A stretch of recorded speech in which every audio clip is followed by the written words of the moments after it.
केजरीवाल को हराने वाले प्रवेश वर्मा के अलावा और कौन हो सकते हैं सीएम पद के दावेदार? भारतीय जनता पार्टी ने एक बड़े अंतर से दिल्ली विधानसभा में जीत दर्ज की है। दिल्ली में 27 साल के लंबे अंतराल के बाद बीजेपी की सत्ता में वापसी हो रही है।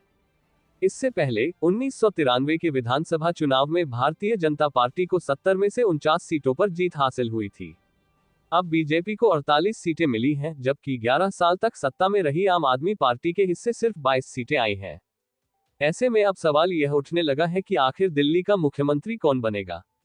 आम आदमी पार्टी के संयोजक और पूर्व मुख्यमंत्री अरविंद केजरीवाल को हराने वाले प्रवेश वर्मा की मुख्यमंत्री पद के लिए दावेदारी काफी मजबूत मानी जा रही है। नई दिल्ली सीट से प्रवेश वर्मा ने अरविंद केजरीवाल को 4089 वोटों से हराया। प्रवेश वर्मा भारतीय जनता पार्टी का पंजाबी और जाट चेहरा है। प्रवेश राष्ट्रीय स्वयं नाम का एक सामाजिक सेवा संगठन भी चलाते हैं। वो दिल्ली के पूर्व मुख्यमंत्री और भाजपा नेता दिवंगत साहिब सिंह वर्मा के बेटे हैं। ये परिवार दिल्ली के प्रभावशाली राजनीतिक परिवारों में से एक है। प्रवेश वर्मा के चाचा भी राजनीति में हैं। वह उत्तरी दिल्ली नगर निगम के मेयर रह चुके हैं और उन्होंने मुंडका से 2013 में विधानसभा का चुनाव भी लड़ा था। प्रवेश की पत्नी स्वाति सिंह मध्य प्रदेश के भाजपा नेता विक्रम वर्मा की बेटी है। प्रवेश वर्मा की 2 बेटियां और एक बेटा है। चुनाव प्रचार में उनकी दोनों बेटियों ने भी बढ़ चढ़कर हिस्सा लिया था। प्रवेश वर्मा के पिता पूर्व मुख्यमंत्री साहिब सिंह वर्मा की गिनती भाजपा के दिग्गज नेताओं में होती थी। वह बीजेपी के दिग्गज जाट नेताओं में से एक थे। पिता के पदचिन्हों पर चलते हुए प्रवेश वर्मा ने भी राजनीति में प्रवेश किया। प्रवेश वर्मा ने 2013 में पहली बार चुनाव लड़ा और महरौली से विधायक बने। बीजेपी ने 2019 लोकसभा चुनाव में उन्हें पश्चिमी दिल्ली से टिकट दिया।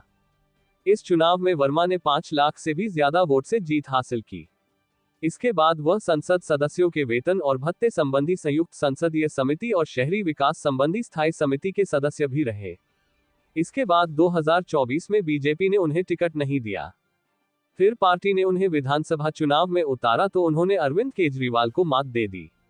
चुनाव के दौरान उन्होंने बहुत आक्रामकता के साथ केजरीवाल और आम आदमी पार्टी सरकार की नीतियों की कड़ी आलोचना की। प्रदूषण प्रबंधन, बुनियादी ढांचे सहित कई मामलों पर उन्होंने तीखी प्रतिक्रिया दी। चुनाव में संसाधनों के दुरुपयोग, यमुना प्रदूषण और मुख्यमंत्री के आधिकारिक आवास पर बीजेपी के शीश महल के आरोपों को लेकर अरविंद केजरीवाल से उनकी तीखी नोकझोंक भी हुई। प्रवेश वर्मा का जन्म 1977 में हुआ था। उन्होंने दिल्ली पब्लिक स्कूल से पढ़ाई की। इसके बाद किरोड़ीमल कॉलेज से बीए की डिग्री और फोर्ड स्कूल ऑफ मैनेजमेंट से एमबीए किया। प्रवेश वर्मा बीजेपी के अरबपति विधायकों में से एक हैं। चुनाव आयोग को दिए हलफनामे के अनुसार उनके पास कुल 115 करोड़ रुपए से अधिक की संपत्ति है। अपने उग्र बयानों के कारण वो कई बार विवादों में घिर चुके हैं। 2020 के दिल्ली विधानसभा चुनाव में प्रवेश वर्मा ने अरविंद केजरीवाल के बारे में एक आपत्तिजनक टिप्पणी कर दी थी। इसके बाद चुनाव आयोग ने उन पर 24 घंटे के लिए प्रचार करने पर प्रतिबंध लगा दिया था।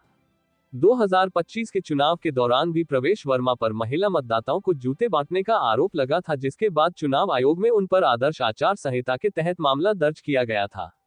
राजनीतिक विश्लेषक जय मृग कहते हैं, बीजेपी पहले दिन से ही अपने अगले चुनाव की तैयारी करने लगती है। अगला चुनाव केवल उसी राज्य का ही चुनाव नहीं होता, वह किसी अन्य राज्य का भी चुनाव होता है। हरियाणा में माना जा रहा है कि विधानसभा चुनाव में गैर जाट समुदाय ने बीजेपी को वोट दिया। ऐसे में बीजेपी के लिए यह अवसर है कि एक जाट चेहरा वापस लाए। ऐसे में प्रवेश वर्मा हरियाणा और पश्चिमी उत्तर प्रदेश में उनके काम आ सकते हैं। वीरेंद्र सचदेवा भारतीय जनता पार्टी दिल्ली इकाई के प्रदेश अध्यक्ष हैं।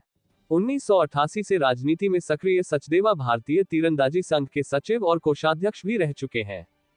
2009 में वह प्रदेश मंत्री और 2017 में वह प्रदेश उपाध्यक्ष बने। वीरेंद्र सचदेवा लोकसभा चुनाव के पहले से ही आक्रामक रणनीति पर काम कर रहे थे। वीरेंद्र सचदेवा संगठन के व्यक्ति माने जाते हैं। दिल्ली का चुनाव उनके नेतृत्व में हुआ है। ऐसे में वीरेंद्र सचदेवा का भी दावा मजबूत माना जा रहा है। हालांकि वरिष्ठ पत्रकार शरद गुप्ता कहते हैं, किसी भी जीत का श्रेय अमूमन अध्यक्ष के सिर बंधता है, लेकिन बीजेपी में जीत का श्रेय सिर्फ पीएम नरेंद्र मोदी को दिया जाता है। मनजिंदर सिंह सिरसा। सिख समुदाय में अच्छी पैठ रखने वाले बीजेपी नेता मनजिंदर सिंह सिरसा पर भी पार्टी मुख्यमंत्री का दांव खेल सकती है। बीजेपी के पास सिख समुदाय का कोई बड़ा चेहरा भी नहीं है। सिरसा दिल्ली सिख गुरुद्वारा प्रबंधन कमेटी के भी अध्यक्ष रह चुके हैं। राजौरी गार्डन से बीजेपी के टिकट पर चुनाव जीतने वाले मनजिंदर सिंह सिरसा पहले भी इसी सीट से 2 बार विधायक रह चुके हैं। विश्लेषक मानते हैं कि दिल्ली में सिरसा भी बीजेपी के लिए मुख्यमंत्री पद के प्रबल दावेदार हैं, ताकि उनके सहारे वो पंजाब के आगामी विधानसभा चुनाव में सिख वोटर्स को लुभाने की तैयारी शुरू कर सके। सिरसा अकाली दल के अध्यक्ष सुखबीर सिंह बादल के भी बहुत करीबी रह चुके हैं। विजेंद्र गुप्ता, वह वैश्य समुदाय से आते हैं। दिल्ली में वैश्य समुदाय बड़ी संख्या में है। विजेंद्र गुप्ता लगातार चुनाव जीतकर ही केजरीवाल सरकार के खिलाफ मुखर और संघर्षरत रहे। रोहिणी सीट से लगातार 3 चुनाव जीतकर उन्होंने हैट्रिक लगाई है। इस बार उन्होंने करीब 38,000 वोटों से अपनी जीत दर्ज की है। वो बीजेपी की राष्ट्रीय कार्यकारिणी के भी सदस्य हैं। विजेंद्र गुप्ता की राजनीतिक यात्रा 1997 से शुरू हुई। वह पहली बार दिल्ली नगर निगम के पार्षद चुने गए। रेखा गुप्ता का नाम भी इस कतार में शामिल बताया जा रहा है। भारतीय जनता पार्टी अगर किसी महिला को मुख्यमंत्री बनाने की राय रखती है तो वह पहली पंक्ति में शामिल है। शालीमार बाग से रेखा गुप्ता ने करीब 30,000 वोट से जीत दर्ज की है। वह इसी सीट पर 2020 के चुनाव में मामूली अंतर से हार गई थी। रेखा गुप्ता दिल्ली नगर निगम की पार्षद और दिल्ली विश्वविद्यालय छात्र संघ की अध्यक्ष भी रह चुकी हैं। वरिष्ठ पत्रकार शरद गुप्ता कहते हैं, महिला और वैश्य समुदाय दोनों को ही रेखा गुप्ता के माध्यम से साधा जा सकता है। हालांकि बीजेपी हमेशा अपने चयन से चौंकाती रही है। उड़ीसा हो या छत्तीसगढ़, राजस्थान हो या मध्य प्रदेश, बीजेपी ने हमेशा ऐसा नाम चुना है जो कि बहुत चर्चा में ना हो। ब्रेकिंग न्यूज सबसे पहले देखने के लिए सब्सक्राइब करें।